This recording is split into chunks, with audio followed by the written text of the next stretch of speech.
Real Madrid, champion d'Espagne en titre, Real Madrid, champion d'Europe en titre et ils ne perdent jamais cette compétition. Real Madrid ne fait que se renforcer, pas de bataille d'ego. Oui, tout va bien dans le club madrilène, mais on va voir aujourd'hui quelques petits points de détail qui, pourquoi pas, pourraient faire trembler la terre du côté de Madrid et transformer cette saison de rêve en saison désenchantée.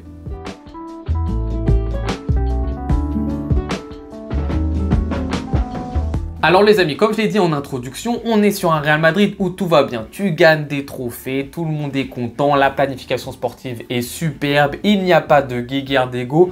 Tout va bien et en plus de ça, il continue à se renforcer à droite à gauche avec des cracks français. En veux-tu, en voilà. Mais je fais cette vidéo pour parler de certains points qui peuvent être accrocheurs et qui peuvent remettre en question ce cocon doré dans lequel sont les Madrilènes actuellement. Déjà pour les supporters barcelonais, dire les gars, regardez, ok, tout se passe bien de leur côté, mais ces petits points, ils sont à notifier pour la saison prochaine. Et à tous les supporters madrilènes qui vont arriver en commentaire parce que vous l'avez fait sur la vidéo sur Kylian Mbappé et me dire oui, tu essaies de trouver des excuses parce que tu as peur et tout. Encore une fois, je fais cette vidéo, je n'émets aucune certitude. Vous allez le voir, j'émets des hypothèses. Possiblement, ça peut créer un conflit. Possiblement, ça peut ne pas marcher. Mais à aucun moment, c'est sûr que le Real va se planter. De base, le Real a beaucoup plus de chances justement de réussir sa saison parce qu'ils sont très forts depuis des années et qu'en plus, ils se renforcent. Mais j'émets des hypothèses, des possibilités d'embrasement. Le premier embrasement que je vois, mesdames et messieurs, c'est autour de la tactique. On l'a vu l'année dernière, il s'est passé quelque chose pour moi qui était anormal, on va dire ça comme ça, c'est que le Real Madrid a trouvé la solution à ses problèmes tactiques dès les premières semaines. Dès le premier mois, le Real Madrid avait trouvé sa manière de fonctionner. Donc avec dans les grandes lignes, un Vinicius et un Rodrigo assez libres dans les 30 derniers mètres qui pouvaient se mouvoir entre le côté et un petit peu l'axe. Et un Bellingham qui allait perforer, qui allait justement faire ses appels verticaux, apporter ce poids aussi un petit peu plus dans la surface. Et ensuite une charnière bien plus solide défensivement avec du Tchouaméni, des fois du Kroos, du Valverde, etc. pour un petit peu contrôler le tout. Mais cette tactique, il l'avait dès le début de la saison et la problématique qui devait arriver normalement avec la perte de Karim Benzema, elle a été éludée mais dès le départ et jusqu'à la fin, jusqu'à la finale de la Ligue des Champions, ça a été à peu près dans les grandes lignes la même tactique. Là cette année, il y a une nouvelle donnée qui est Kylian Mbappé. Kylian Mbappé, tactiquement, il va bouger certaines choses. Alors peut-être Ancelotti va prendre la même stratégie en place, cette fois-ci en changeant Rodrigo par Mbappé et donc donner des libertés justement à ces deux attaquants et Bellingham dans le même rôle et ça va jouer de la même manière. Mais selon moi quand même, il y a certaines choses qui vont peut-être bouger. Pourquoi pas, il y aura un trio en attaque avec Rodrigo, Mbappé, Vinicius, parce que Rodrigo quand même il mérite encore une fois d'avoir sa place au Real Madrid, mais dans ce cas là qu'est-ce que ça conditionne pour Bellingham, où est-ce qu'il doit se placer? Va y avoir des changements, va y avoir quelque chose qui va changer, si ce n'est hors du système aussi dans ton animation, parce que Kylian Mbappé c'est pas exactement le même profil que Rodrigo, et cette fois-ci le Real Madrid peut faire pareil que l'année dernière. Dès le mois d'août, dès le mois de septembre, ils ont trouvé la solution. Ça serait encore une fois un miracle. Mais normalement, si ça se passe ordinairement parlant, comme ça se passe dans tous les clubs, ils vont minimum mettre 3-4 mois à trouver un système qui sera totalement parfait pour eux. Si encore, ils arrivent à le trouver. Mais donc, il y a quand même une donnée tactique qui va être à rechercher. Et il va falloir qu'ils la trouvent vite parce que pendant ce temps-là, les autres clubs, ils vont avancer. Et on le sait, si ça ne marche pas dès le début avec justement l'arrivée de Mbappé, ça peut créer des problématiques.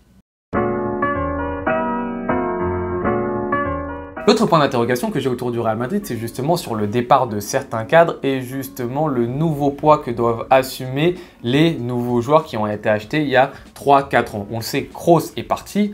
On sait le poids et l'importance qu'il avait, Kroos. Nacho n'était pas un titulaire de loin indiscutable du Real Madrid, mais ça restait un joueur quand il était appelé, même en Ligue des Champions, qui répondait très souvent présent. Après, tu as un Carvajal. Au bout d'un moment, peut-être que le petit Carvajal, il va commencer un tout petit peu à baisser en intensité par rapport à l'âge qu'il a. Vasquez aussi, dès qu'il fait ses rentrées masterclass, il va falloir qu'il arrête un petit moment. Joselu, il est parti du club, on l'a parlé cette saison, il a été important à des moments. On se rappelle du Classico match aller, son entrée ultra importante. On se rappelle bien évidemment de sa rentrée contre le Bayern Munich. Oui, Joselu, c'est peut-être pas un titulaire indiscutable, mais il avait un rôle qui était important au sein du Real Madrid. On l'a vu également Modric. Sur la fin de saison dernière, On sent que c'est un joueur qui commence à prendre en fatigue et en âge, et c'est totalement normal par rapport à la carrière légendaire qu'il a, par rapport à l'âge qu'il a, mais même l'Euro, on a vu que c'était compliqué à certains moments. Donc en conclusion, ce Real, quand même, il va avoir une petite perte d'énergie par rapport au cadre qu'il a de base. Alors, on l'a toujours dit et on continuera à le dire, la planification sportive du Real Madrid est très bien réfléchie.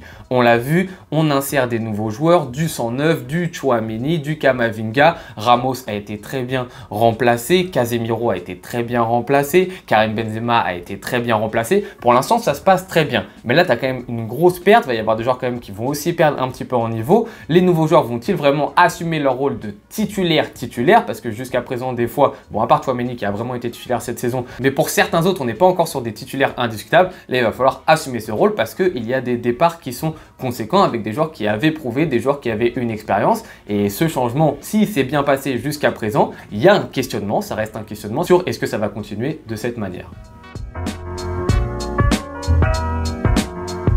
Troisième point possiblement problématique pour le Real Madrid, c'est la gestion des trois de devant, qui est Mbappé, Vinicius, Bellingham. Encore une fois, on est dans l'hypothétique, je n'émets pas de certitude. Mais si sur le papier, c'est excellent, c'est très bien, sur FIFA tu mets 15 buts si tu as cette attaque-là, bah finalement dans la gestion des égos, dans la gestion des efforts, ça peut poser problème. Parce qu'on l'a vu à certains moments, les trios offensifs qui étaient totalement déséquilibrés, même s'il y avait beaucoup de talent, ça peut créer un problème dans le club. La MSN entre guillemets, si ça a très bien marché au Barça, bah c'est parce qu'à un moment, Neymar il est arrivé, il avait encore son statut juste de Santos, du coup il est arrivé, il a dit bon moi je vais faire un petit peu profil bas, je vais jouer pour les autres, je vais faire les efforts. Suarez, même s'il est arrivé de Liverpool, il était incroyable, il est arrivé et il a dit je vais me mettre au service de Lionel Messi, et Lionel Messi était mis dans un confort, dans un cocon, et les deux autres faisaient un petit peu plus des efforts que lui. Mais si tu as deux joueurs qui ne font pas les efforts, ça devient tout de suite beaucoup plus compliqué. J'en ai pour preuve le Paris Saint-Germain avec Neymar, Mbappé, Messi, où là quasiment il n'y avait que Neymar un petit peu qui faisait les efforts. Et là du côté du Real Madrid, Mbappé, Vinicius, Bellingham, il a fait 14 km tous les matchs cette saison, au bout d'un moment il va peut-être être un petit peu fatigué. Vinicius, il va avoir un super statut, il y a des chances qu'il ait le ballon d'or, il va se dire bah moi je vais peut-être pas courir tout le match et j'ai besoin aussi d'être important. Et Kylian Mbappé, il va peut-être courir la première année, vous allez le voir, il va se donner, mais vous allez vite comprendre qu'à partir de la deuxième et de la troisième, ça va devenir un tout petit peu plus compliqué. Donc à ce niveau-là, sur la gestion des efforts, va y avoir peut-être un embouteillage et un embargo. Ensuite, au niveau même du positionnement, on sait que Kylian Mbappé aime bien ce rôle un petit peu où il oscille entre axe et surtout espace gauche, couloir. Vinicius aussi aime bien cette zone. Donc il va aussi y avoir des petits problèmes et des ajustements tactiques sur la guéguerre de ok, ce positionnement il est pour moi, ce positionnement il est pour moi. La guerre des statuts va aussi avoir un impact sur la tactique du Real Madrid. Donc à ce niveau-là, ça va être important d'avoir une bonne gestion pour le Real et ça peut vite s'enflammer, et encore plus quand tu réfléchis que ce sont des joueurs, les trois, qui sont des amoureux des caméras. Vinicius, Bellingham, Mbappé, les trois ils aiment s'accaparer tout ce qui est la communication, les médias, les images, etc. Si ça fonctionne très bien, on la connaît l'image. L'image, ça va être les trois, la réussite, c'est super beau. Mais à partir du moment où il y a un petit hic dans cette communication, ça crée des énormes batailles d'ego. Et là, c'est même extra sportif. Et encore une fois, ce que je dis, c'est hypothétique. Il y a des très fortes chances que ça se passe très bien pour eux. Mais il y a possiblement un feu qui peut s'allumer. Et s'il s'allume, il va être énormissime. Il y a ensuite le quatrième point qui découle un petit peu de celui dont on vient parler précédemment sur les trois offensifs, c'est ceux des autres offensifs qui sont généralement un petit peu plus jeunes mais qui tapent un petit peu à la porte. On peut mettre dedans Rodrigo, on peut mettre dedans Brahim Diaz, on peut mettre dedans Endrick qui vient d'arriver et on peut mettre également dedans Arda Güler. Rodrigo, tout d'abord, c'est un joueur quand même qui a montré de très belles choses au Real et qui s'est très souvent sacrifié par rapport à son positionnement, par rapport à son statut à certains moments. C'est un joueur qui a prouvé, qui a montré de belles choses. Alors il a fait une interview il y a 2 mois et demi, 3 mois où il a dit ouais ça va peut-être être compliqué pour moi, etc. Je sens que j'ai de moins en moins ma place au Real Madrid. Puis après 2-3 jours après, il s'est vite désolidarisé de ce qu'il avait dit. Il a dit non mais moi je veux rester au Real Madrid. Mais on sent quand même qu'il y a un petit truc qui peut pourquoi pas arriver autour de Rodrigo et c'est un joueur qui mérite sa place. Donc qu'est-ce qui va se passer par rapport lui à son statut et son ego également? Ça va être compliqué, il va falloir qu'il ait quand même ses minutes à jouer. D'un autre côté, tu vas avoir Brahim Diaz qui lui, cette année quand même, a aussi montré de belles choses, pas titulaire indiscutable, mais quand il est rentré, on se souvient par exemple contre Leipzig, etc., très important, intéressant, vraiment, il a été important pour le Real cette année, Brahim Diaz. Donc il tape également à la porte, il veut avoir ses minutes et c'est légitime qu'il les ait. De l'autre côté, tu as Endrick qui vient d'arriver. Alors Endrick, on pourrait se dire c'est un petit joueur comme ça, brésilien, son statut il est bas, machin, il va arriver profil bas. Vous avez vu là les minutes qu'il a à la Copa América, enfin qu'il a eu parce qu'ils ont été éliminés en quart de finale le Brésil, mais ça reste un joueur qui est important au Brésil et c'est un des joueurs phares de ce championnat, c'est le crack actuellement offensif du Brésil.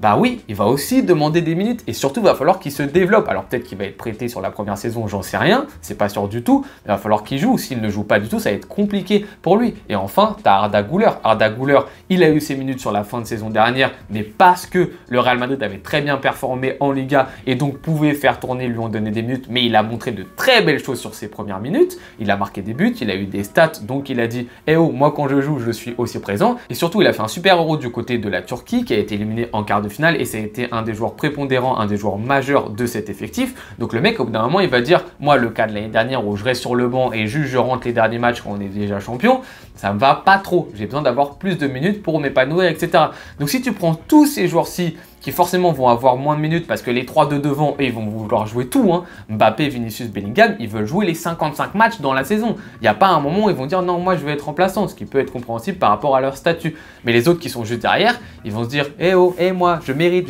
Et ils méritent tous. Du coup, ça peut créer possiblement des problématiques. Jusqu'à présent, pas de guerre d'ego. Arda Güler, super sur le comportement, il n'y a rien à dire. Rodrigo, il a fait profil bas. Brahim Diaz, pareil, etc. Pour l'instant, tout va bien. Mais à tout moment, pourquoi pas, il y a un incendie qui peut se propager. Et enfin, le dernier point, pourquoi pas d'inquiétude du côté du Real Madrid qu'il peut y avoir, c'est au niveau de la défense. On l'a dit, il y a plein de problématiques. Les offensifs, on l'a dit, les problèmes des guerres d'ego entre les trios, les jeunes, pourquoi pas. Au milieu de terrain, il va y avoir justement un changement, les cadors qui commencent un peu à partir ou à baisser un petit peu de niveau, les nouveaux qui vont devoir assumer leur statut. Tous ces problématiques-là, en fait, finalement, vont découler sur la défense. Parce que s'il y a des problèmes à ce secteur de jeu-là, c'est la défense qui prend tarif. Et au niveau de la défense, il peut y avoir des problématiques du côté du Real. On l'a dit, Carvajal à droite, au bout d'un moment, ça va vieillir quand même. Il va y avoir peut-être des petites difficultés qui vont commencer à arriver. Nacho n'est plus là forcément pour le suppléer à droite. Vasquez aussi, il va falloir voir son niveau par rapport à son âge. Côté gauche, le Real a déjà réfléchi l'année dernière par rapport à changer des petites problématiques. Ferland Mendy qui n'était pas exceptionnel, on a réfléchi à mettre un Fran Garcia. Fran Garcia était bon les tout premiers matchs, mais très rapidement, c'est passé à la trappe. Donc, il va y avoir une réflexion par rapport à ce côté gauche. Peut-être un recrutement, mais en tout cas, il va y avoir quelque chose qui va bouger. Et ensuite, dans l'axe, bah tu as quand même un Militao qui a eu du mal à reprendre la compétition après sa grosse blessure, et c'est totalement normal. Hein. Après une blessure pareille, bon, tu peux te laisser du temps, non, tu reviens vraiment à 100% que 4-5 mois, voire même 6 mois après. Mais les premiers matchs de Liga après son retour de blessure, tu es sur un Militao qui était plutôt inquiétant. T'as Alaba, comment va-t-il revenir aussi lui de sa grosse blessure? C'est un joueur qui commence à être âgé, 32 ans, en sachant qu'Alaba, ça n'a pas été un défenseur central toute sa carrière. Un défenseur central qu'il a été toute sa carrière jusqu'à 36 ans, il peut encore être pourquoi pas potable. Lui, il a souvent été arrière-gauche une grande partie de sa carrière. Du coup, le joueur est un tout petit peu plus fatigué. Et encore une fois, comment va-t-il revenir de sa blessure? Rudiger, bon, quant à lui, il a l'impression qu'il est à son prime, 31 ans, il affronte Haaland, t'as l'impression qu'Haaland, il a 5 ans carrément. Donc oui, Rudiger, très peu de choses à dire par rapport à ça. Il y a Leny Yoro aussi qui va rentrer dans cet effectif, mais qui va poser des questions. Il a 18 ans, est-il capable justement de porter le poids de l'institution Real Madrid? Va-t-il tout de suite s'adapter? Aura-t-il le temps de se développer si c'est d'autres joueurs qui passent devant lui? Donc en fait, vous voyez très bien, il y a des problématiques au niveau de la défense, de se prendre toutes les problématiques qu'il y a au-dessus, et boum, ça va arriver sur nous, et nous, à tout moment, on peut ne pas être très solide. Pour l'instant, une nouvelle fois, ça a très bien tenu. L'année dernière, malgré la blessure de Courtois, malgré la blessure de Militao, il y a eu un schéma qui a été trouvé et tout s'est très bien passé. Tout le monde a été au top. Mais à un moment, ça va peut-être un tout petit peu plus baisser et il y aura des problématiques. Une nouvelle fois, c'est hypothétique. Je n'émets pas de certitude. Mais le Real Madrid doit également faire attention à ce qui se passe sur sa ligne défensive. Donc voilà les amis, c'était les 5 points possiblement d'inquiétude pour la Real Madrid sur la saison prochaine. Une nouvelle fois, je suis désolé, je me répète, mais ce sont des hypothèses. Je n'émets aucune certitude par rapport à ça. Je dis juste, regardez, il commence à y avoir du foin, des petites brindilles qui sont sur le terrain. Alors certes, les animaux peuvent arriver, c'est sympa hein, d'avoir des brindilles et du foin, on peut les manger et tout. Mais à tout moment, s'il y a une flamme qui arrive sur ce foin-là, sur ces brindilles, ça prend feu et là, ça explose de partout. Donc vous voyez, elles sont là. Tout peut très bien se passer pour le Real Madrid. On continue pareil, on remporte une nouvelle Ligue des Champions, on est la meilleure équipe d'Europe, il n'y a pas de problème. Mais à tout moment, ça peut exploser. Et si ça explose, je pense que ça peut exploser très très fortement. Les amis, je vous remercie beaucoup d'avoir regardé cette vidéo jusqu'au bout. Je vous laisse me dire maintenant en commentaire ce que vous en avez pensé. Je vous souhaite bonne journée ou bonne soirée en fonction de quand est-ce que vous la regardez. À tout bientôt. Ciao.